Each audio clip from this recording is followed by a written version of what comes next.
Hello everyone, आप सभी का स्वागत है आपके अपने यूट्यूब चैनल वाईएम के एजुकेशन क्लास पर। फ्रेंड्स, तो हमारे चैनल पर पढ़ाया जाता है complete education subject UGC net के लिए, और बाकी बीएड एमएड बीए एमए जिनका सब्जेक्ट बीए एमए में एजुकेशन सब्जेक्ट है, बाकी बीएड एमएड में तो एजुकेशन होता ही है पूरा, तो उनके लिए भी हमारे चैनल पर पढ़ाया जाता है एजुकेशन सब्जेक्ट। तो इस समय अभी हम पढ़ रहे हैं यूनिट 3। एक मिनट फ्रेंड्स, इस समय यूनिट 3 पढ़ रहे हैं यूजीसी नेट के लिए। यूजीसी नेट का सिलेबस ही हम इस समय पढ़ा रहे हैं फ्रेंड्स। तो यूजीसी नेट के सिलेबस में यूनिट 3 फ्रेंड्स इस समय 3 बजे के टाइम हम पढ़ते हैं। तो आज हम पढ़ने वाले हैं गहन चिंतन, क्रिटिकल थिंकिंग फ्रेंड्स। तो क्या है कि देखिए, हमारा उद्देश्य है कि जो चिंतन, अपसारी चिंतन, अभिसारी चिंतन, मतलब कन्वर्जेंट थिंकिंग और डाइवर्जेंट थिंकिंग, यहाँ से प्रश्न आ जाता है। तो जैसे कि पूछ लिया जाएगा कि कोई ऐसे सीधे सीधे नहीं पूछेंगे कि कन्वर्जेंट थिंकिंग क्या होती है, लेकिन क्या है कि किसी का दे दिया कि वो व्यक्ति ऐसे ऐसे ये चीज़ कर रहा है और उसने ऐसा ऐसा किया, तो वो कौन सी थिंकिंग, कौन सी इसमें अपसारी चिंतन है या अभिसारी चिंतन, ऐसे प्रश्न बनता है फ्रेंड्स। तो उसके लिए क्या करना है कि पहले थोड़ा सा हमने सोचा कि क्यों ना क्रिटिकल थिंकिंग होती क्या है ये भी देख लिया जाए। तो फ्रेंड्स, वीडियो स्टार्ट करने से पहले वीडियो को कर लीजिए लाइक और चैनल को सब्सक्राइब कर लीजिए, ताकि सबसे पहले हमारी वीडियो का नोटिफिकेशन आप तक पहुंचे और आप भी इतने कम समय में छोटे छोटे टॉपिक्स जो इम्पोर्टेंट हैं और बहुत ही ज़रूरी है पढ़ना, वो पढ़ सकें। तो देखिए फ्रेंड्स, गहन चिंतन, इसके बारे में थोड़ा सा जान लेते हैं, फिर हम चलते हैं कन्वर्जेंट और डाइवर्जेंट थिंकिंग पढ़ते हैं। तो देखिए क्या है कि गहन चिंतन में व्यक्ति किसी वस्तु या घटना, तथ्य की सच्चाई को स्वीकार करने से पहले उसके गुण दोष की परख कर लेता है। तो यही होता है गहन चिंतन। मान लीजिए कोई बात है या कोई घटना घट गई या कोई तथ्य है या कुछ भी है A to Z, तो उसके बारे में क्या करना कि उसको मानना। जैसे कुछ लोग क्या करते हैं, ऐसे ही स्वीकार कर लेते हैं, लेकिन उसके बारे में क्लियर करना कि ये बात रियल है, सच में क्या गुण हैं क्या दोष हैं, तब जो है उसको स्वीकार करना, ये है गहन चिंतन। तो देखिए क्या है, हमारे समाज में कुछ व्यक्ति तो ऐसे भी होते हैं, अभी भी देखिए, कि जिन्हें किसी घटना या वस्तु के विषय में जो कुछ भी कहा जाता उसे वह सही समझकर मान लेते हैं। कुछ भी हो, जैसा जो कुछ भी है उन्होंने सही समझकर मान लिया, स्वीकार कर लिया कि ये चीज़ है। तब ऐसा कहा जाता है कि इस व्यक्ति में क्या है, इस तरह के व्यक्ति में चिंतन शक्ति की कमी है, कि मतलब उसने ऐसे कि वैसे ही चीज़ को स्वीकार कर लिया, चाहे कोई वस्तु हो, व्यक्ति हो या कोई घटना घट गई हो। दूसरी ओर देखिए, कुछ व्यक्ति ऐसे भी होते हैं जिन्हें किसी घटना या वस्तु के विषय में कहने से पहले वो गुण दोष परखते हैं और तभी उसे सही या गलत मानते हैं। तो व्यक्ति में इस प्रकार के चिंतन को गहन चिंतन, क्रिटिकल थिंकिंग कहते हैं फ्रेंड्स। बस इसके लिए इतना ही जानना था कि गहराई से सोचना। उसके बाद में आगे देखिए इसके बारे में फ्रेंड्स। एक तो डेफिनेशन देख लीजिए कि क्या है। सिल्वरमैन के अनुसार चिंतन एक ऐसी मानसिक प्रक्रिया है जो हम लोगों को उद्दीपन तथा घटनाओं के प्रतीकात्मक चित्रण द्वारा किसी समस्या का समाधान करने में सहायता करता है फ्रेंड्स। इसको भी रटना नहीं है। अब देखिए आगे बढ़ते हैं। चिंतन के कुछ प्रकार हैं फ्रेंड्स। चिंतन के प्रकार देखिए, स्वली चिंतन क्या होता है। देखिए ये फ्रेंड्स, सोनी नहीं, स्वली फ्रेंड्स, जो कि हेडिंग में है। स्वली चिंतन वैसे चिंतन को कहा जाता है जिसमें व्यक्ति अपने काल्पनिक, स्वली मतलब अपना, स्वयं समझ लीजिए, काल्पनिक विचारों एवं इच्छाओं की अभिव्यक्ति करता है। जैसे स्वप्न देखना, उसके बारे में कल्पना करना, स्वयं के बारे में फिर विचार करना, यही क्या है, स्वली चिंतन। यथार्थवादी चिंतन देखिए, इसका संबंध वास्तविकता से होता है, उसके सहारे व्यक्ति किसी समस्या का समाधान कर पाता है। यथार्थवाद आपको पता है, जो प्रत्यक्ष रूप से चीज़ों को देखता है वही है क्या, यथार्थवाद। उसी में सत्य, उसी को सत्य मानता है, जो कि फर्स्ट यूनिट में हम यथार्थवादी विचारधारा में पढ़ते हैं, वही है फ्रेंड्स। उसके बाद में देखिए,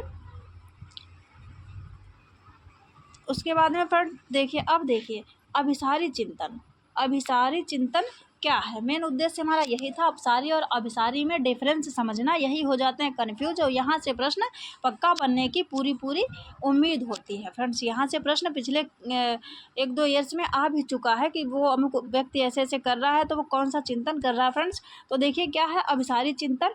देखिए इस तरह के चिंतन को निगमनात्मक, ये 2 बार लिख गया फ्रेंड, निगमनात्मक चिंतन कहते हैं।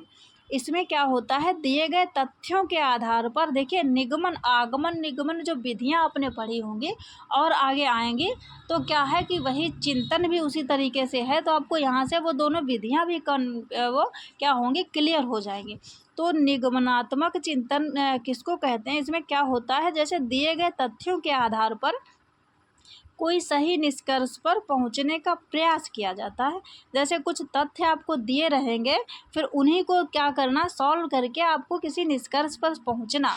जब तथ्य पहले से ही दिए रहेंगे, फिर उनके द्वारा ही जब आप किसी निष्कर्ष पर पहुंचेंगे, तो वही क्या होता है, निगमनात्मक चिंतन। और ये अभिसारी चिंतन भी है फ्रेंड्स। इसी के अंदर किसके द्वारा चिंतन करते हैं, इस तरह के चिंतन को निगमनात्मक चिंतन कहते हैं, अभिसारी चिंतन को। कि तथ्य दिए रहेंगे, फिर उन्हीं के द्वारा क्या होगा कि आप निष्कर्ष पर पहुंचेंगे। जैसे देखिए 5 में 2 से गुणा करने पर क्या होगा, 5 × 2 का जब मल्टीप्लाई करेंगे तो क्या आएगा, तो आप किसी निष्कर्ष पर पहुंचेंगे। 5 दूनी 10 आया, तो इस निष्कर्ष पर पहुंच गए। आपने अपनी तरफ से कुछ नहीं जोड़ा, आपको 5 और 2 दिए रहे थे और कह दिया गया इनका मल्टीप्लाई करिए, तो आपने निष्कर्ष निकाल लिया कि क्या 10 आ गया। तो ये है अभिसारी चिंतन या निगमनात्मक चिंतन। तो इसका उत्तर देने में निहित चिंतन अभिसारी चिंतन का ये उदाहरण है फ्रेंड्स। उसके बाद में आई होप अभिसारी चिंतन आप समझ गए होंगे कि ध्यान रखिए क्या है इसमें, निगमनात्मक चिंतन इसमें इसको कहते हैं। और जो इसमें तथ्य दिए रहते हैं, उन तथ्यों के आधार पर ही निष्कर्ष निकालते हैं हम फ्रेंड्स। उसके बाद में देखिए क्या है कि, एक मिनट, अब देखिए फ्रेंड्स सृजनात्मक चिंतन क्या है। देखिए सृजनात्मकता आपने पढ़ा होगा कि किसी बच्चे में कुछ नया क्रिएट करने की क्षमता, उसी को सृजनात्मक कहते हैं। तो चिंतन क्या, देखिए इस तरह के चिंतन में क्या होता है, आगमनात्मक चिंतन का इसको कहा जाता, वो निगमनात्मक था। ये फ्रेंड्स अलग अलग हो गया है, क्या ऐसे लिखा जाएगा, आगमनात्मक चिंतन कहा जाता है। इसके अंतर्गत व्यक्ति दिए गए तथ्यों में क्या करता है, अपने से कुछ नया जोड़कर एक निश्चित निष्कर्ष पर पहुंचता है। निगमन में क्या होता था, जो तथ्य दिए रहते थे उन्हीं को सॉल्व करके हम निष्कर्ष पर पहुंचते हैं, अपनी तरफ से कुछ नया नहीं जोड़ना है।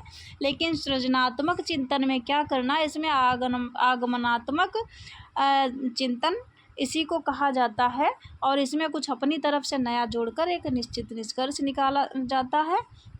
आलोचनात्मक चिंतन क्या होता है, गुण दोष जानना, मतलब कोई चीज़ या कोई व्यक्ति वस्तु घटना जो भी है उसके गुण दोष को जानना, गुण दोषों की खोज करना, वही क्या होता है, आलोचनात्मक चिंतन। उसके बाद में नेक्स्ट देखिए, ये देखिए अब यहाँ पे आपको अभिसारी और अपसारी में फ्रेंड्स एकदम कन्फ्यूजन दूर हो जाएगा कि यहाँ पे इसी उद्देश्य से अभिसारी अपसारी चिंतन को लेकर ही ये वीडियो ही बनाई है हमने। तो क्या है देखिए कि गिलफर्ड के विचार, देखिए गिलफर्ड का विचार, देखिए गिलफर्ड का त्रिआयामी सिद्धांत आपने पढ़ लिया, उसके साथ में भी हमने ये चीज़ें बताई थी, लेकिन फिर भी आज जो है इस वीडियो में हम अभिसारी और अपसारी चिंतन एकदम क्लियर कर लेंगे। तो देखिए क्या है कि गिलफर्ड के विचार क्या होता है, अपसारी चिंतन होता, अपसारी चिंतन, ना कि ये की है सिर्फ का नहीं, ना कि अभिसारी चिंतन सम्मिलित। ध्यान रखना है कि जो क्रिएटिविटीज होती है सृजनात्मक में क्या अपसारी चिंतन होता है, अपसारी, और ना कि अभिसारी, मतलब अभिसारी नहीं होता, कौन सा अपसारी होता। अपसारी मतलब डाइवर्जेंट थिंकिंग और अभिसारी कन्वर्जेंट थिंकिंग। तो होता क्या है, डाइवर्जेंट थिंकिंग। अपसारी फ्रेंड्स होता है क्या, एक मिनट,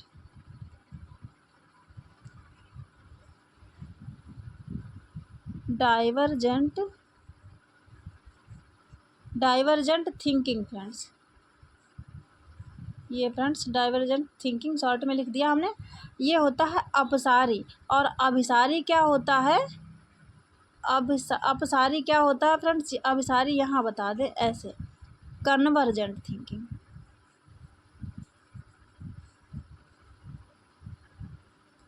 कन्वर्जेंट थिंकिंग फ्रेंड्स, ये होता है अभिसारी। अब देखिए इसको हटा के फिर से बताते हैं जल्दी से। अब देखिए जल्दी से, तो क्या है कि गिलफर्ड ने बताया कि सृजनात्मकता में क्या होता है, अपसारी चिंतन होता है, ना कि अभिसारी चिंतन। अब अभी भी आप समझ नहीं पाए अभिसारी क्या है, अपसारी क्या है। अभी आपने अपसारी देख लिया कि डाइवर्जेंट और अभिसारी कन्वर्जेंट। तो सृजनात्मकता के लिए ये वाला जरूरी है अपसारी। अब देखिए अपसारी चिंतन में व्यक्ति क्या करता है, डाइवर्जेंट थिंकिंग में व्यक्ति को दी गई सूचनाओं के आधार पर विभिन्न दिशाओं का चिंतन करके किसी निष्कर्ष पर पहुंचना होता है। मतलब क्या होता है, सूचनाएं कुछ दी गई, आपको चिंतन करना, मान लीजिए कोई समस्या है, उसका क्या करना है, आपको समाधान करना है, तो उसका समाधान विभिन्न सूचनाओं के आधार पर क्या करेंगे, विभिन्न दिशाओं में विभिन्न प्रकार से, मतलब कई तरीके से विचार विमर्श करेंगे, कई रास्तों से। एक तरफ रास्ता मतलब कहीं गली रास्ता नहीं है, मतलब कितने तरीक़ों से, कई तरीक़ों से उस समस्या का समाधान जब खोजेंगे तब जो है किसी फाइनल निष्कर्ष पर पहुँचेंगे। तो ये हो गया डाइवर्जेंट थिंकिंग, मतलब अपसारी चिंतन। तो इस तरह के चिंतन में समस्या का समाधान व्यक्ति तभी कर पाता है, पता नहीं फ्रेंड्स, पाता है। इस तरह की समस्या का समाधान व्यक्ति तभी कर पाता है जब वो अपनी ओर से कुछ नए तत्व या सूचनाओं को स्थिति में ला पाता है। तो ये है फ्रेंड्स क्या है।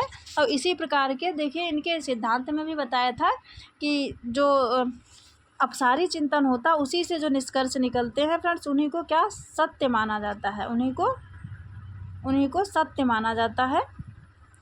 तो ये है फ्रेंड्स। और इसमें क्या होता है देखिए अभिसारी चिंतन में कि जो भी कई दिशाओं से होके नहीं, जो भी निष्कर्ष मान लीजिए निकल आए एक तरीके से, किसी भी तरीके से, उन्हीं को सत्य मान लिया जाता है अभिसारी चिंतन में, उन्हीं को सत्य मतलब मान लेना। और लेकिन इसमें क्या है, अपसारी में विभिन्न सूचनाओं के आधार पर विभिन्न, जहाँ पे ये मिल जाए आपको, विभिन्न दिशाओं का चिंतन करके, मतलब कई सारे ऐसे समझिए किसी चीज़ को फाइनल तक पहुँचते पहुँचते विभिन्न प्रकार से सोचना, उसके बारे में कई तरीक़ों से सोचना, ये चीज़ सत्य है या असत्य है, और नहीं अगर सत्य है तो उसमें कुछ और जोड़ना है, तो वो आप अपनी तरफ से जोड़ेंगे, तब समझिए कि वो अपसारी चिंतन है। तो ये है गिलफर्ड के विचार अपसारी और अभिसारी के विषय में। उसके बाद में नेक्स्ट देखिए फ्रेंड्स क्या है कि आई होप आपने अब समझ लिया होगा अपसारी और अभिसारी चिंतन, इनके विचार से फ्रेंड्स। तो अब देखिए अगर आपको ये चीज़ें समझ में आ गई हों तो फ्रेंड्स वीडियो को लाइक कर लीजिए, चैनल को कर लीजिए सब्सक्राइब, अपने स्टडी ग्रुप में भी शेयर कर दिया करिए फ्रेंड्स, ताकि जो है हमें भी और अधिक मोटिवेशन मिल सके, तो हम अपने बड़ी मेहनत से, शिद्दत से आपके समक्ष इस प्रकार की इंपॉर्टेंट चीज़ें लेके आ सकें। तो देखिए बुद्धि तथा, एक और पॉइंट, बुद्धि तथा सृजनात्मकता में संबंध क्या है। तो देखिए कम बुद्धि वाले, देखिए ध्यान से देखना है कि कम बुद्धि वाले व्यक्ति में सृजनात्मकता ना के बराबर, मतलब जिनके पास बुद्धि नहीं है, कम मंद बुद्धि हैं, उनमें क्रिएटिविटी क्या होगी, जब उनकी बुद्धि ही मंद, तो क्रिएटिविटी ना के बराबर होती है, बिल्कुल नहीं होती। किंतु इसका अब आप सोचेंगे कि जब मंद बुद्धि बच्चे में सृजनात्मकता मतलब क्रिएटिविटी होती नहीं है, तो क्या है, प्रतिभाशाली जो बच्चे होते हैं या उच्च बुद्धि वाले बच्चे होते हैं, उनमें क्या होता है, सृजनात्मकता होती, लेकिन ऐसा नहीं है। किंतु उसका अर्थ यह नहीं, देखिए कम बुद्धि वाले बच्चे में सृजनात्मकता ना के बराबर होती है, किंतु उसका अर्थ यह नहीं निकाला जा सकता कि अधिक बुद्धि वाले व्यक्ति के अंदर सृजनात्मकता अवश्य ही होती है। तो नहीं, ऐसा नहीं है। कभी कभी आपने देखा होगा कि प्रतिभाशाली बच्चे या क्या हैं, जो होशियार बच्चे हैं, वो भी क्या करते हैं, ज़रूरी नहीं उनमें कुछ ऐसी मतलब हो कि नया कुछ करने की क्रिएटिविटी उनमें हो, नहीं, वो क्या करते हैं अपने ज्ञान में, जो जैसे मान लीजिए किसी चीज़ की तैयारी कर रहे हैं तो उसकी तैयारी तो करेंगे अच्छी तरीके से, मान लीजिए उसी चीज़ को पढ़ेंगे सब कुछ, लेकिन कुछ बच्चे ऐसे होते हैं जिनमें कुछ नया करने की लालसा होती, इच्छा होती, मतलब वो हर समय जानने की कोशिश करते हैं ये चीज़ कैसे है, और कुछ नई तरीके से क्रिएट करने की, कुछ बनाने की। तो ये है सृजनात्मक। ये इसका मतलब ये नहीं जो उच्च बुद्धि के बच्चे या प्रतिभाशाली बालक होते हैं उनमें भी सृजनात्मकता हो ही, ऐसा नहीं है। तो आपको ऐसा पॉइंट कहीं कन्फ्यूज कर सकता है किसी भी तरीके से, कहीं अगर मिलता है आपको देखने को इस पॉइंट से प्रश्न, तो क्या है कि मंद बुद्धि में तो ये नहीं होती है, बाकी ऐसा ज़रूरी नहीं है। जैसे आपसे अगर पूछ लिया जाए वन लाइनर प्रश्न में, देखिए कहीं जोड़ दिया जाए, वन लाइनर मिलके ही बड़े प्रश्न बनते हैं कि प्रतिभाशाली बच्चे में सृजनात्मकता होती है या सृजनात्मक होते हैं, तो ऐसा ज़रूरी नहीं है कि वो सृजनात्मक हों ही फ्रेंड्स। तो ये है। उसके बाद में देखिए अब मिलेंगे नेक्स्ट वीडियो में फ्रेंड्स। ये यूनिट 3 के जो मेन पॉइंट हैं वो कंप्लीट होने वाले हैं, जो और बच्चे वो जल्दी से 1-2 दिन में हम कर लेंगे। उसके बाद में फिर हम नेक्स्ट यूनिट जो इम्पोर्टेंट होगी वो इस समय हम फिर 6 यूनिट इस समय रखेंगे, वो स्टार्ट करेंगे। तो फ्रेंड्स अगर आपको हमारी वीडियो पसंद आती हो और समझ में आता हो तो क्या कर लीजिए, वीडियो को कर लीजिए लाइक और चैनल को भाई कर लीजिए सब्सक्राइब, ताकि आप भी हमारे साथ जुड़ के इन छोटे छोटे पॉइंट्स को एकदम क्लियर कर सकें, जो अभी आप बस पढ़ सकते हैं उतना ही।